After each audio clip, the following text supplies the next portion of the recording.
Olá, alunos! Vamos estudar um pouquinho sobre a educação inclusiva. É uma temática que é cobrada em algumas provas, né? Então vamos ver aqui qual a concepção em relação à educação inclusiva.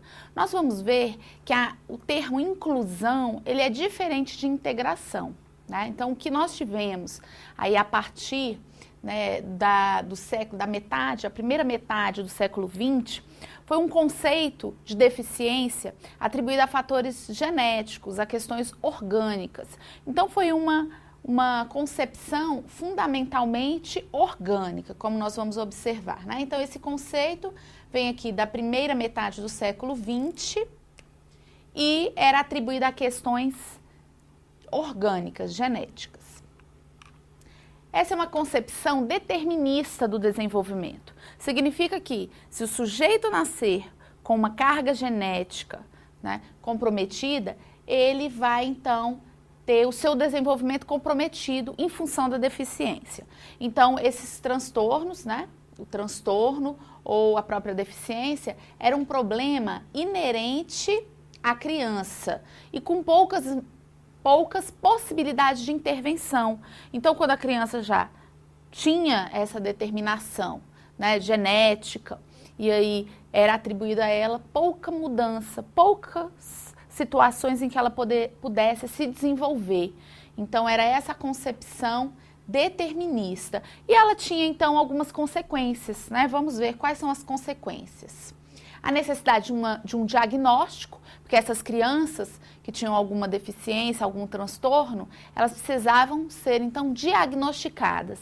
E esse diagnóstico, ele se situava, basicamente, por meio de testes, né? Então, os testes de inteligência eram aqueles testes que iriam determinar se a criança tinha ou não alguma deficiência ou transtorno.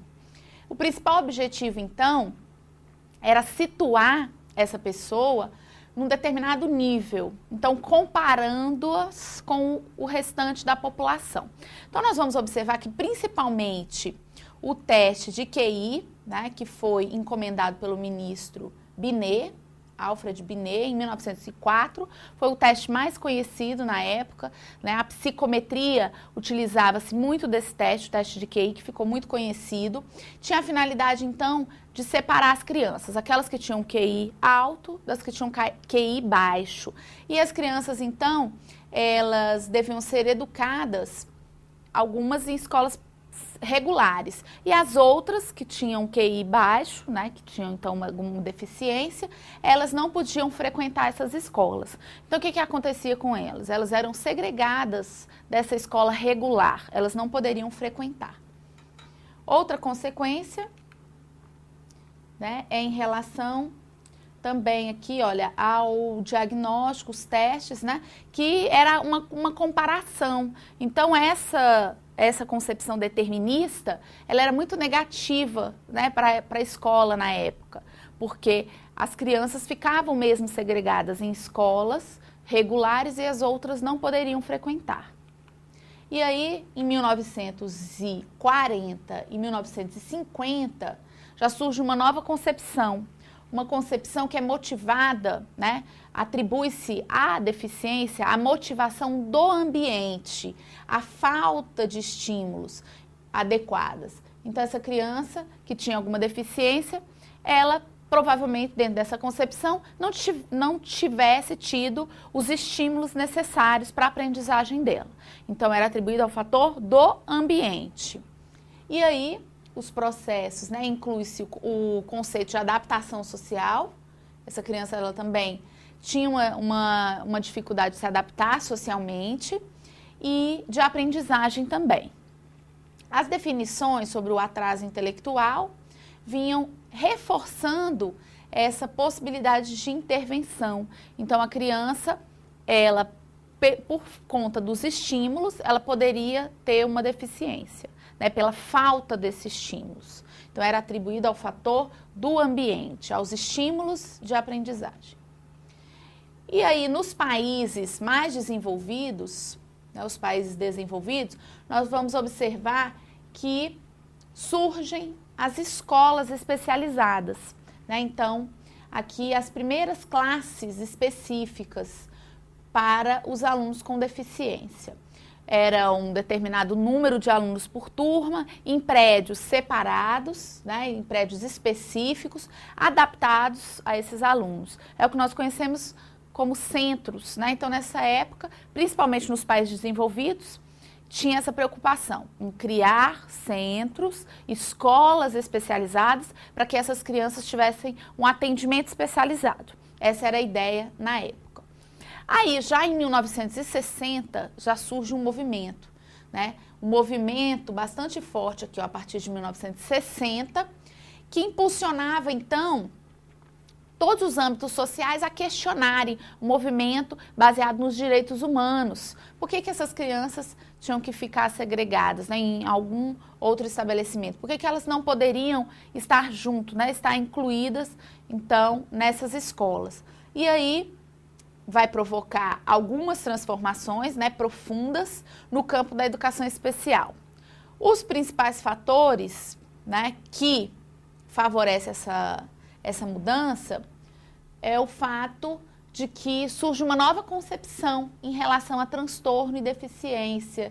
Existe uma perspectiva distinta. Considera-se que os processos de aprendizagem são diferenciados para cada indivíduo, que existem, então, diferenças individuais. Ou seja, cada criança tem um estilo de aprendizagem próprio, o desenvolvimento dessa criança é próprio, né? Então, baseado também naquelas avaliações psicométricas que eram realizadas no QI, por meio dos testes, né, de QI, surge, então, a partir desses movimentos, uma revisão, e aí cai por terra esse conceito de QI, porque o conceito de QI é muito determinista, né? O coeficiente de inteligência da criança, na época em que a psicometria estava no seu auge, era totalmente determinista, como nós vimos. Então, se a criança tivesse um QI baixo, ela não tinha muita perspectiva de aprendizagem. E esse conceito, ele foi revisado, né? Ele foi revisado e aí cai por terra esse conceito de coeficiente de inteligência. Ele perde força nessa época, a partir de 1960. E a presença também de professores competentes. Surge uma maior preocupação com a formação dos profissionais. Então, aqui nós percebemos que a formação cresce, a formação continuada, né? Os professores vão começar a se especializar na área da educação especial. O outro ponto é que a educação especial ela passa a ser obrigatória. A criança ela passa a ser atendida pelas escolas. E o outro fator que deve ser considerado é o abandono escolar. Embora tivesse tido esse avanço, ainda não superamos, né? Nessa época não havia sido superado como até hoje. A gente vê que essa taxa de abandono, né, de evasão ainda é grande. E esse é um fator também que influenciou esses movimentos, né, a pensarem nessas crianças que estavam entrando na escola, porém elas não conseguiam ser atendidas na sua totalidade por essas escolas. E elas acabavam muitas vezes abandonando essa escola. A avaliação também das escolas de educação especial foi um fator importante, né, para se repensar nessa escola aí que nós tínhamos na época e que era uma educação para todos, porém as crianças especiais não estavam sendo atendidas, né, dentro das suas especificidades. E o oitavo ponto, que é as experiências positivas de integração. Percebam que o conceito ainda é em relação à integração e não de inclusão. Integração a gente vai ver que é diferente de inclusão. E o 9 é a existência de uma corrente normalizadora no enfoque dos serviços sociais, de ter uma maior abrangência dos serviços sociais em relação aos alunos especiais. Então, ali, paralelamente, né, nós temos o enfoque social.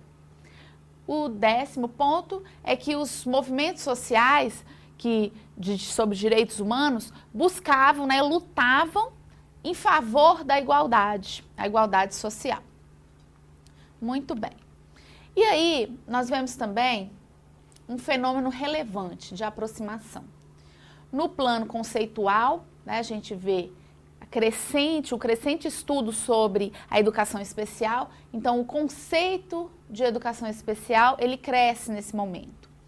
E aí surge também um enfoque baseado na análise das necessidades dos alunos especiais, né? E no plano da prática educativa também há um avanço, porque impulsiona mudanças em relação ao currículo, né, em relação à adaptação desse currículo para essas crianças, na própria organização da escola, percebeu-se que a escola não estava preparada para receber essas crianças, em termos de adequação física, de organização mesmo da escola, a formação dos professores e o processo de ensino na sala de aula. Então, teve todo um enfoque, acredito aqui, que foi no sentido global, para analisar todos os pontos aos quais precisaria melhorar o atendimento em relação aos alunos especiais. E aí nós chegamos então no conceito. O que é essa pessoa com necessidades especiais? Nós temos aí os nossos alunos com necessidades especiais e deve-se ter então um olhar para qual é o nosso aluno, qual é o foco do atendimento, né? Então, nós vemos que esse aluno, ele pode ter uma deficiência, né, um caráter, algo assim, uma necessidade especial, em caráter permanente ou temporário, né? Nós observamos aqui, olha, no caráter permanente ou temporário.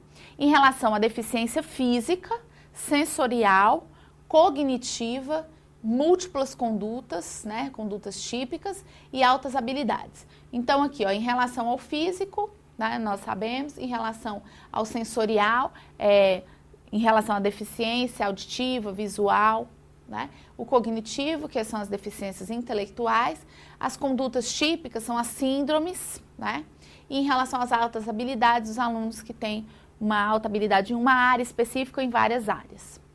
E que necessitam, né, esses alunos, essas pessoas com essas necessidades especiais, necessitam de recursos para que tenham o seu pleno desenvolvimento, né, o seu potencial, que seja minimizadas suas dificuldades, né, ou superadas essas dificuldades.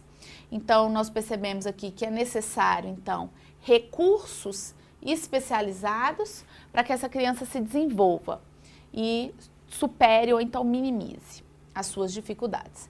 E aí, no contexto escolar, eles costumam ser chamados de alunos com necessidades educacionais especiais, né? Como eu falei para vocês, dentro do contexto escolar, eles são chamados de alunos com necessidades e não alunos deficientes, né? Por quê?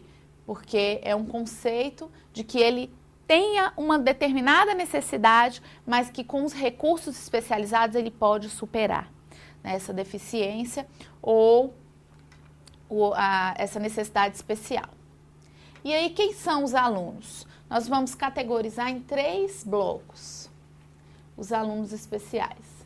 Podem ser aqueles alunos com deficiência em aspectos intelectuais, físicos, sensoriais, mentais, né? Então, a longo prazo, são esses alunos, né, com deficiência.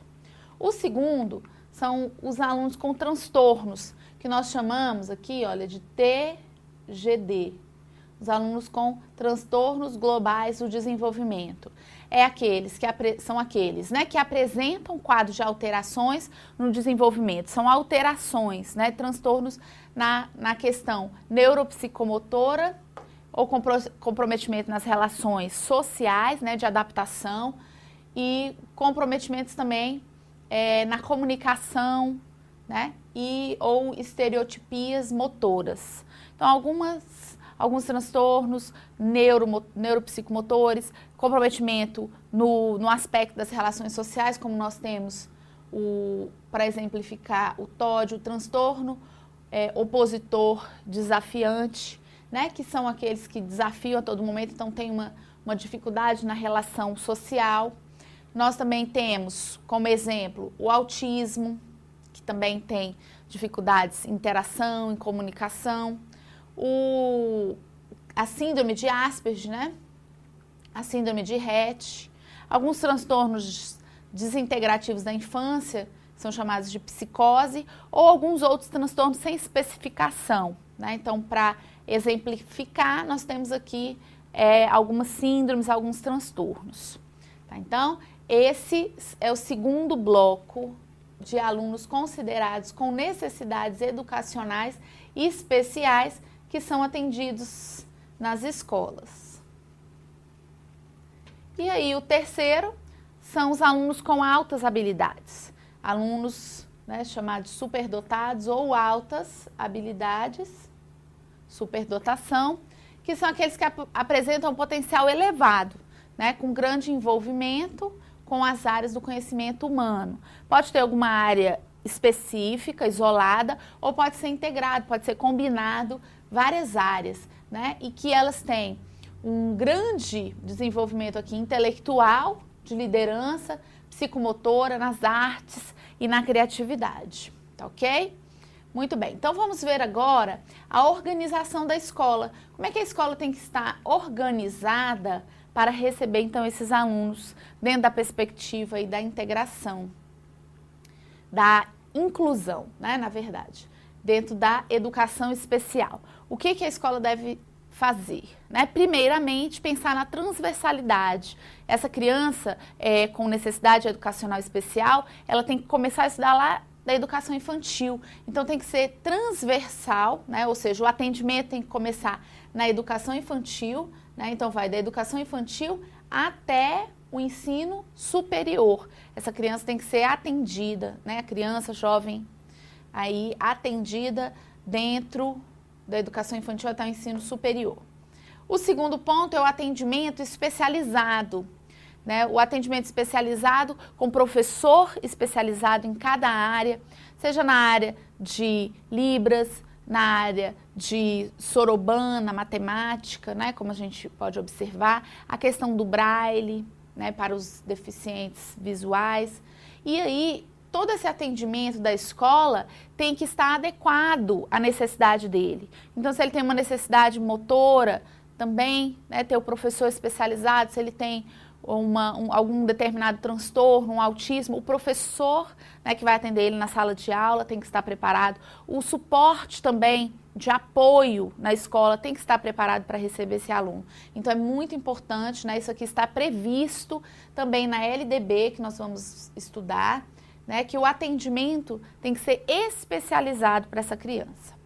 A continuidade, porque nós percebemos que esses alunos, eles entram aí desde a educação infantil, lá na estimulação precoce, e eles estão chegando aos níveis mais elevados, eles estão conseguindo chegar no ensino superior, né, dentro da perspectiva da inclusão, né, que a escola se adapta a esse aluno e não o contrário, né? Então, dentro dessa perspectiva da inclusão, nós vemos que os alunos estão avançando muito e chegando nos níveis mais elevados. Então, é necessário que tenha uma continuidade, que ele alcance o nível superior e que ele vá avançando, né, à medida que a escola também avança no sentido de atendê-lo. A formação dos professores, né, de atendimento educacional especializado, como eu falei para vocês, e também os demais, né, profissionais que também têm que ser especialistas também na área de inclusão para receber esse aluno. Então, não é só o professor que atende esse aluno na sala de aula, é toda uma equipe, né, que são os demais profissionais dentro da escola. Todos têm que estar dentro da mesma perspectiva, com o mesmo objetivo, o objetivo de incluir esse aluno. E a participação da família, não tem como a escola fazer um trabalho separado, né? Na LDB, na Constituição, nós podemos perceber que a família é incluída, porque o dever com a educação não é só do Estado, é dever também da família. Então, a escola tem que propiciar meios para envolver os pais, envolver a comunidade, para que haja essa participação. O outro ponto é a acessibilidade urbanística. A escola tem que estar preparada em termos urbanísticos, né, da arquitetura, os mobiliários, os equipamentos, né? A escola tem que ter também transporte, ela tem que ter, por exemplo, uma rampa de acesso aos alunos com deficiência, ela tem que ter equipamentos, por exemplo, para fazer a leitura, né, em relação ao braille, em relação, né, a esse atendimento dos alunos com alguma necessidade, com alguma, né, deficiência, tanto sensorial, quanto física, quanto motora, quanto também intelectual. Em relação à comunicação e informação também, tá? E o último ponto, nós vamos observar aqui, é em relação à articulação. Nós vemos que existe uma política pública, né, uma política pública para o ensino especial. E aí deve haver, né, então, uma articulação com vários setores do poder público mesmo, para que tenha o atendimento. Então, seja na área educacional, seja na área de saúde, seja na área de serviço social, tudo em função, né, do mesmo objetivo de atingir as mesmas metas em termos de políticas públicas para os alunos especiais. Tá ok? No próximo bloco a gente vai ver os objetivos, né, da educação especial.